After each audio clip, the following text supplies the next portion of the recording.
Hello dear students, welcome to MKH. मैं स्नेहा सिंगाडिया और आज हम आपके इतिहास की पाठ्य पुस्तक का अध्याय नंबर पहला स्टार्ट करने वाले हैं, जिसका नाम है क्या, कब, कहाँ और कैसे।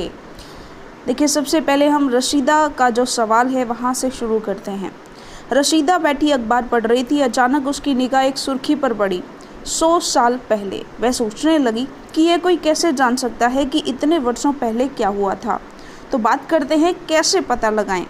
यह जानने के लिए कि कल क्या हुआ था, तुम रेडियो सुन सकते हो, टेलीविज़न देख सकते हो या फिर अखबार पढ़ सकते हो। साथ ही यह जानने के लिए कि पिछले साल क्या हुआ था, तुम किसी ऐसे व्यक्ति से बात कर सकते हो जिसे उस समय की स्मृति हो, यानी याद हो। लेकिन बहुत पहले क्या हुआ था, यह कैसे जाना जा सकता है? तो अतीत के बारे में हम क्या जान सकते हैं, ये हम यहाँ पर पता लगाएंगे। अतीत के बारे में बहुत कुछ जाना जा सकता है, जैसे लोग क्या खाते थे, कैसे कपड़े पहनते थे, किस तरह के घरों में रहते थे। हम आखेटकों यानी शिकारियों, पशुपालकों, कृषकों, शासकों, व्यापारियों, पुरोहितों यानी पंडितों, शिल्पकारों, कलाकारों, संगीतकारों या फिर वैज्ञानिकों के जीवन के बारे में जानकारियाँ हासिल कर सकते हैं। यही नहीं, हम यह भी पता कर सकते हैं कि उस समय बच्चे कौन से खेल खेलते थे, कौन सी कहानियाँ सुना करते थे, कौन से नाटक देखा करते थे या फिर कौन कौन से गीत गाते थे। तो एक एक प्रश्न का जवाब जो है यहाँ पर लेते हैं। लोग कहाँ रहते थे? तो देखिए, मानचित्र 1 जो पृष्ठ 2 पर है, इसमें नर्मदा नदी का पता लगाओ। तो सबसे पहले हम मानचित्र में नर्मदा नदी का पता लगाते हैं। तो नर्मदा नदी देखिएगा, नर्मदा नदी का देखिएगा, नर्मदा नदी कहाँ पर है, हम ढूंढ रहे हैं नर्मदा नदी को।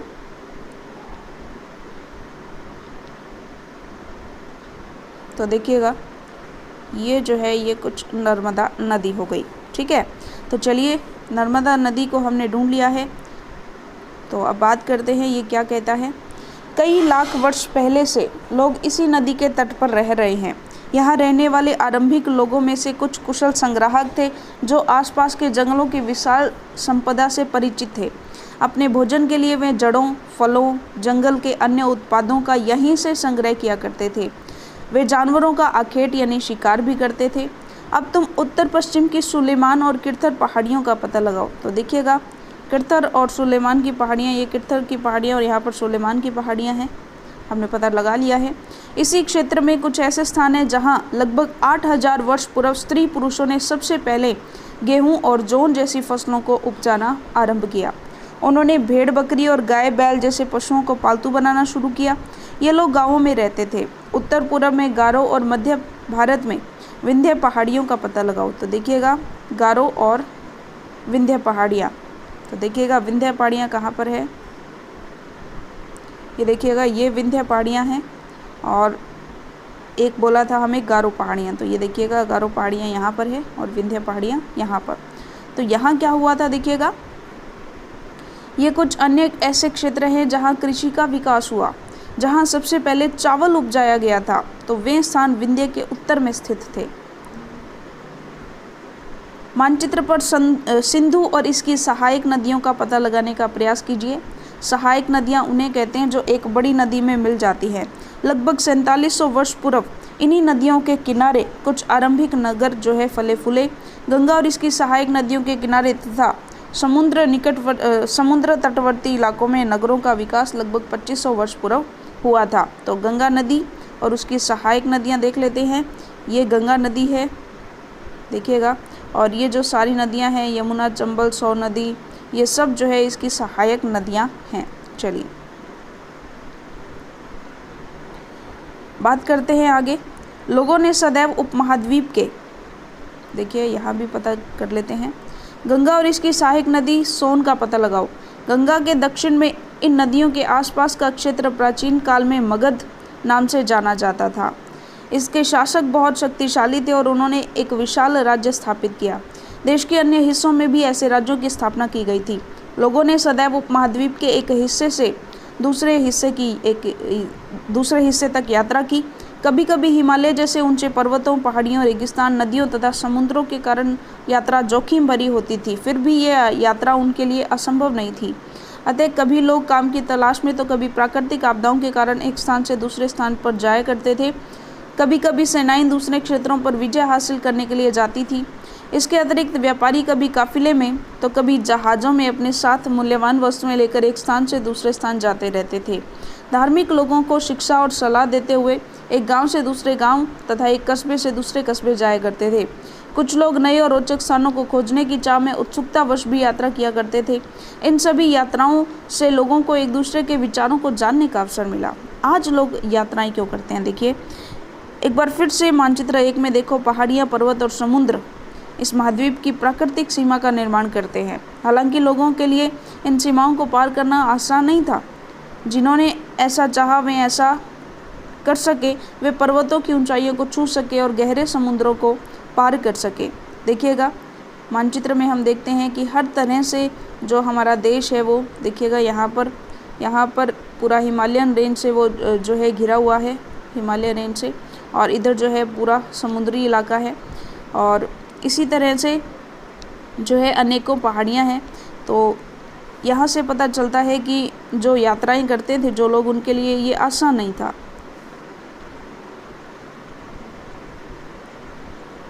चलिए बात करते हैं, उपमहाद्वीप के बाहर से भी कुछ लोग यहाँ आए और यहीं बस गए। लोगों के इस आवागमन ने हमारी सांस्कृतिक परंपराओं को समृद्ध किया। कई सौ वर्षों से लोग पत्थर को तराशने, संगीत रचने और यहाँ तक कि भोजन बनाने के नई तरीकों के बारे में एक दूसरे के विचारों को अपनाते रहे। देश का नाम, अपने देश के लिए हम प्राय इंडिया या भारत जैसे नामों का प्रयोग करते हैं। इंडिया शब्द इंडस से निकला है, जिसे संस्कृत में सिंधु कहा जाता है। अपने एटलस में ईरान और यूनान का पता लगाओ। लगभग 2500 वर्ष पूर्व उत्तर पश्चिम की ओर से आने वाले ईरानियों और यूनानियों ने सिंधु को हिंदोस या इंदोस और इस नदी के पूर्व में स्थित भूमि प्रदेश को इंडिया कहा। भरत नाम का प्रयोग उत्तर पश्चिम में रहने वाले लोगों के एक समूह के लिए किया जाता था। इस समूह का उल्लेख संस्कृत की आरंभिक कृति ऋग्वेद में भी मिलता है। बाद में इसका प्रयोग देश के लिए होने लगा। अतीत के बारे में कैसे जानें? तो देखिए, अतीत की जानकारी हम कई तरह से प्राप्त कर सकते हैं। इनमें से एक तरीका अतीत में लिखी गई पुस्तकों को ढूंढना और पढ़ना है। ये पुस्तकें हाथ से लिखी होने के कारण पांडुलिपि कही जाती हैं। अंग्रेजी में पांडुलिपि के लिए प्रयुक्त होने वाला मैन्यूस्क्रिप्ट अर्थात लैटिन शब्द मैनू, जिसका अर्थ होता है हाथ, से निकला है। ये पांडुलिपियाँ प्राय ताड़पत्रों तथा हिमालय क्षेत्र में उगने वाले भुर्ज नामक पेड़ की छाल से विशेष तरीके से तैयार भोजपत्र पर लिखी मिलती है। इतने वर्षों में इनमें से कई पांडुलिपियों को कीड़ों ने खा लिया और कुछ नष्ट कर दी गई। फिर भी ऐसी कई पांडुलिपियां आज भी उपलब्ध हैं। प्राय ये पांडुलिपियां मंदिरों और विहारों में प्राप्त होती हैं। इन पुस्तकों में धार्मिक मान्यताओं और व्यवहारों, राजाओं के जीवन, औषधियों और विज्ञान आदि सभी प्रकार के विषयों की चर्चा मिलती है। इसके अतिरिक्त हमारे यहाँ महाकाव्य, कविताएं और नाटक भी हैं। इनमें से कई संस्कृत में लिखे हुए मिलते हैं, जबकि अन्य प्राकृत और तमिल में हैं। प्राकृत भाषा का प्रयोग आम लोग करते थे। हम अभिलेखों का भी अध्ययन कर सकते हैं। ऐसे लेख पत्थर अथवा धातु जैसी अपेक्षाकृत कठोर स्तंभों पर उत्कीर्ण किए मिलते हैं। कभी कभी शासक या अन्य लोग अपने आदेश को इस तरह उत्कीर्ण करवाते थे ताकि लोग उन्हें देख सकें, पढ़ सकें और उनका पालन कर सकें। कुछ अन्य प्रकार के अभिलेख भी मिलते हैं जिनमें राजाओं और रानियों सहित अन्य स्त्री पुरुषों ने भी अपने कार्यों के विवरण उत्कीर्ण करवाए हैं। उदाहरण के लिए प्राय शासक लड़ाइयों में अर्जित विजयों का लेखा जोखा रखा करते थे। क्या तुम बता सकती हो कि कठोर सतह पर लेख लिखवाने के क्या लाभ थे? ऐसा करवाने में क्या क्या कठिनाइयाँ आती थी? तो ये भी हम करेंगे। इसके अतिरिक्त अन्य कई वस्तुएं अतीत में बनी और प्रयोग में लाई जाती थी। ऐसी वस्तुओं का अध्ययन करने वाला व्यक्ति पुरातत्वविद कहलाता है। पुरातत्वविद पत्थर और ईंट से बनी इमारतों के अवशेषों, चित्रों तथा मूर्तियों का अध्ययन करते हैं। वे औजारों, हथियारों, बर्तनों, आभूषणों तथा सिक्कों की प्राप्ति के लिए छानबीन और खुदाई भी करते हैं। इनमें से कुछ वस्तुएं पत्थर, पक्की मिट्टी और कुछ धातु की बनी हो सकती है। ऐसे तत्व कठोर तथा जल्दी नष्ट न होने वाले होते हैं। पुरातत्वविद जानवरों, चिड़ियों और मछलियों की हड्डियां भी ढूंढते हैं। इनसे उन्हें यह जानने में भी मदद मिलती है कि अतीत में लोग क्या खाते थे। वनस्पतियों के अवशेष बहुत मुश्किल से बच पाते हैं। यदि अन्न के दाने अथवा लकड़ी के टुकड़े जल जाते हैं तो जले हुए रूप में वे बचे रहते हैं। क्या पुरातत्वविदों को बहुधा कपड़ों के अवशेष मिलते होंगे? पांडुलिपियों, अभिलेखों तथा पुरातत्व से ज्ञात जानकारियों के लिए इतिहासकार प्राय स्रोत शब्द का प्रयोग करते हैं। इतिहासकार उन्हें कहते हैं जो अतीत का अध्ययन करते हैं। स्रोत के प्राप्त होते ही अतीत के बारे में पढ़ना बहुत रोचक हो जाता है, क्योंकि इन स्रोतों की सहायता से हम धीरे धीरे अतीत का पुनर्निर्माण करते जाते हैं। अतः इतिहासकार एवं पुरातत्वविद उन जासूसों की तरह है जो इन सभी स्रोतों का प्रयोग सुराग के रूप में कर अतीत को जानने का प्रयास करते हैं। अतीत एक या अनेक। क्या तुमने इस पुस्तक के शीर्षक हमारे अतीत पर ध्यान दिया है? यहाँ अतीत शब्द का प्रयोग बहुवचन के रूप में किया गया है। ऐसा इस तथ्य की ओर ध्यान दिलाने के लिए किया गया है कि अलग अलग समूह के लोगों के लिए इस अतीत के अलग अलग मायने थे। उदाहरण के लिए पशुपालकों और कृषकों का जीवन राजाओं और रानियों के जीवन से तथा व्यापारियों का जीवन शिल्पकारों के जीवन से बहुत भिन्न था। जैसा कि हम आज भी देखते हैं, उस समय भी देश के अलग अलग हिस्सों में लोग अलग अलग व्यवहारों और रीति रिवाजों का पालन करते थे। उदाहरण के लिए आज अंडमान द्वीप के अधिकांश लोग अपना भोजन मछलियां पकड़कर शिकार करके तथा फल फूल के संग्रह द्वारा प्राप्त करते हैं। इसके विपरीत शहरों में रहने वाले लोग खाद्य आपूर्ति के लिए अन्य व्यक्तियों पर निर्भर करते हैं। इस तरह के भेद अतीत में भी विद्यमान थे। इसके अतिरिक्त एक अन्य तरह का भेद है, उस समय शासक अपनी विजयों का लेखा जोखा रखते थे। यही कारण है कि हम उन शासकों तथा उनके द्वारा लड़ी जाने वाली लड़ाइयों के बारे में काफ़ी कुछ जानते हैं, जबकि शिकारी, मछुआरे, संग्राहक, कृषक तथा अथवा पशुपालक जैसे आम आदमी प्राय अपने कार्यों का लेखा जोखा नहीं रखते थे। पुरातत्व भी की सहायता से हमें उनके जीवन को जानने में मदद मिलती है, हालांकि अभी भी इनके बारे में बहुत कुछ जानना शेष है। बात करते हैं तिथियों का मतलब।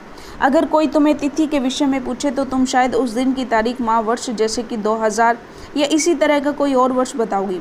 वर्ष की यह गणना ईसाई धर्म प्रवर्तक ईसा मसीह के जन्म की तिथि से की जाती है। यह 2000 वर्ष कहने का तात्पर्य ईसा मसीह के जन्म के 2000 वर्ष के बाद से है। ईसा मसीह के जन्म के पूर्व की सभी तिथियां ईसा पूर्व के रूप में जानी जाती हैं। इस पुस्तक में हम 2000 को अपना आरंभिक बिंदु मानते हुए वर्तमान से पूर्व की तिथियों का उल्लेख करेंगे। इतिहास और तिथियों के बारे में आप जान सकते हैं कि अंग्रेजी में BC यानी ईसा पूर्व का तात्पर्य होता है बिफोर क्राइस्ट। कभी कभी तुम तिथियों से पहले AD लिखा पाते हो। एनो डोमिनी नामक 2 लैटिन शब्दों से बना है। इसका तात्पर्य है ईसा मसीह के जन्म के वर्ष से है। कभी कभी AD और कभी कभी AD की जगह CE और BC की जगह BCE का प्रयोग होता है। CE अक्षरों का प्रयोग कॉमरा एरा और BCE का बिफोर कॉमन एरा और BCE यानी बिफोर कॉमन एरा के लिए होता है। हम इन शब्दों का प्रयोग इसलिए करते हैं क्योंकि विश्व के अधिकांश देशों में अब इस कैलेंडर का प्रयोग सामान्य हो गया है। भारत में तिथियों के इस रूप का प्रयोग लगभग 200 वर्ष पूर्व आरंभ हुआ था। कभी कभी अंग्रेजों में BP अक्षरों का प्रयोग होता है, जिसका तात्पर्य बिफोर प्रेजेंट होता है, यानी वर्तमान से पहले, अब से पहले। चलिए, इस तरह से कुछ चित्राक्षर यहाँ पर दिए गए हैं जो कि उस समय में यूज़ होते थे। चलिए, तो इसी के साथ हमारा जो अध्याय है वो पूरा होता है। चलिए, इसके प्रश्नोत्तर जल्दी से हम देख लेते हैं। तो चलिए प्रश्नोत्तर देख लेते हैं। इससे पहले कुछ तथ्य दिए गए हैं। ये वही तथ्य हैं जो हमने अध्याय में पढ़े हैं, तो इनको पढ़ने की खास आवश्यकता नहीं है। हम सीधे प्रश्नोत्तर पर चलते हैं। हम अतीत में किन किन के बारे में जानकारी हासिल कर सकते हैं? तो हम अतीत में शिकारियों, पशुपालकों, कृषकों, शासकों, ये स्पेलिंग जो है थोड़ा सा सही कर लीजिएगा, कृषकों, शासकों, व्यापारियों, पुरोहितों, शिल्पकारों, कलाकारों, संगीतकारों या वैज्ञानिकों के जीवन के बारे में जानकारियां हासिल कर सकते हैं। अगला प्रश्न देखिए, 8000 वर्ष पूर्व पुरुष स्त्री किसका उपजाना किया और किन किन पशुओं को पालतू बनाया? यानी 8000 वर्ष पूर्व पुरुष और स्त्री जो है वो किस चीज़ की कृषि करते थे और किन किन पशुओं को पालते थे? तो चलिए देखते हैं। 8000 वर्ष पूर्व स्त्री पुरुषों ने सबसे पहले गेहूं तथा जौ जैसी फसलों को उपजाना उन्होंने शुरू किया और उन्होंने भेड़ बकरी या गाय बैल जैसे पशुओं को पालना जो है पालतू बनाना शुरू किया। सहायक नदियाँ किसे कहते हैं और कितने वर्ष पूर्व इन नदियों के किनारे नगर फले फूले हैं? तो सहायक नदियाँ उन्हें कहते हैं जो एक बड़ी नदी में आकर के मिल जाती हैं। मान लीजिए बड़ी नदी है, इसमें छोटी छोटी नदियाँ आकर के मिल रही हैं, तो वो इसकी सहायक नदियाँ हो गई। 4700 वर्ष पूर्व इन्हीं नदियों के किनारे कुछ आरंभिक नगर जो है वो फले फूले थे। गंगा के दक्षिण में से नदियों के आसपास के प्राचीन काल में किस नाम से जानते थे? देखिए, गंगा के दक्षिण में नदियों के आसपास के जो क्षेत्र हैं उन्हें प्राचीन काल में, देखिए गंगा के दक्षिण में इन नदियों के आसपास का क्षेत्र प्राचीन काल में मगध के नाम से जाना जाता था। लोगों ने द्वीप के एक हिस्से से दूसरे हिस्से तक यात्रा क्यों की? तो लोगों ने सदैव उपमहाद्वीप के एक हिस्से से दूसरे हिस्से तक यात्रा की। अच्छा, लोगों ने देखिए यहाँ पर लोगों ने किसके एक हिस्से से दूसरे हिस्से तक यात्रा की, यह क्वेश्चन बनना चाहिए। चलिए, किन किन जगहों का यात्रा जो है वो जोखिम भरी थी? तो कभी कभी हिमालय जैसे ऊंचे पर्वतों, पहाड़ियों, रेगिस्तान, नदियों और समुद्रों के कारण यात्रा जो है वो जोखिम भरी होती थी। अगला प्रश्न देखिए, व्यापारी मूल्यवान वस्तुओं को लेकर किस चीज़ से यात्रा करते थे? तो देखिए, अतिरिक्त व्यापारी कभी काफिलों में तो कभी जहाज़ों में अपने साथ मूल्यवान वस्तुएं लेकर एक साथ दूसरे स्थान पर जाते थे। 100 वर्ष पहले किन किन विचारों को अपनाते रहे हैं? 100 वर्ष पहले लोग पत्थरों को तराशने, संगीत रचने और यहाँ तक कि भोजन बनाने के नई तरीकों के बारे में एक दूसरे के विचारों को अपनाते रहे हैं। अपने देश के लिए हम किन नामों का प्रयोग करते हैं? तो अपने देश के लिए प्राय हम इंडिया या भारत जैसे नामों का प्रयोग करते हैं। इंडिया शब्द जो है वो इंडस से निकला है, जिसे संस्कृत में सिंधु कहा जाता है। अतीत की पुस्तकों को हाथों से लिखने का क्या कारण रहा होगा?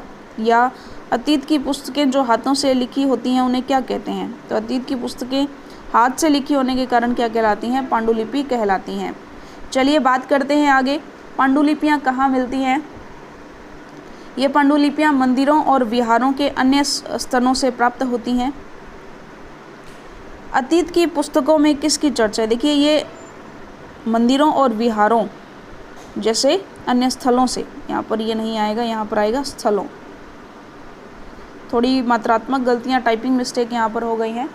चलिए कोई बात नहीं, आगे देखिए, अतीत की पुस्तकों में किसकी चर्चा मिलती है? अतीत की पुस्तकों में मान्यताओं, व्यवहारों, राजाओं के जीवन, औषधियों तथा विज्ञान आदि सभी प्रकार के विषयों की चर्चा मिलती है। इन पुस्तकों में किस भाषा में लिखा होता है? तो इन पुस्तकों में लगभग संस्कृत भाषा में लिखा होता है। आम लोग किस भाषा का प्रयोग करते थे? तो आम लोग प्राकृत भाषा का प्रयोग करते थे। हम किस पर अध्ययन कर रहे हैं? तो हम अभिलेखों पर अध्ययन कर रहे हैं। ठीक है, हम अतीत में किन किन के बारे में जान सकते हैं? तो ये प्रश्न हमने कर लिया था।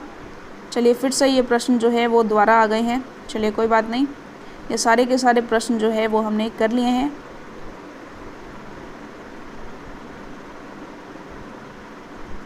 चलिए, ये फिर से बाय चांस रिपीट हो गया है। चलिए कोई बात नहीं, सारे के सारे प्रश्न हमने कर लिए हैं और इसी के साथ हमारा अध्याय पूरा होता है और अगले अध्याय के लिए मिलेंगे हम हमारी अगली वीडियो में। तब तक के लिए धन्यवाद।